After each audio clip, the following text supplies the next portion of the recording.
A caterpillar's catastrophe. What happens if a caterpillar does not turn into a butterfly?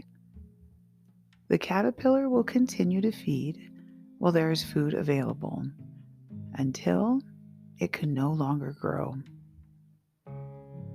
Feeding slows down and eventually stops. Since the caterpillar does not form a cocoon, it will eventually die from dehydration.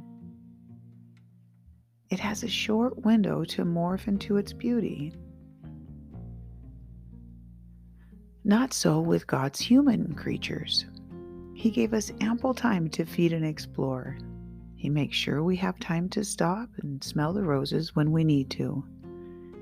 He allows us to sit on the stoop and ponder what our next steps will be. His grace is sufficient for the healing process. Sometimes, I think we overcomplicate healing our wounds. In its simplest form, healing looks a bit like this.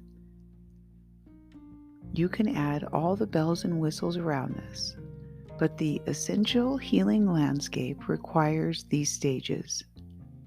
Each stage can take years, maybe even decades, depending on how aggressive or non-aggressive you want to be. Often, I revisit a stage during the process. I learned that exploring the wound is just as painful as finding it. Incorporating that story into my being was difficult too. I'd question myself.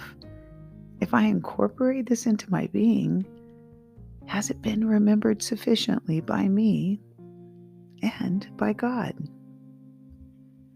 Have I acknowledged the extent of the wound and given it the love that it required? If those questions were answered affirmatively, it was time for me to move on. Think about healing in this way.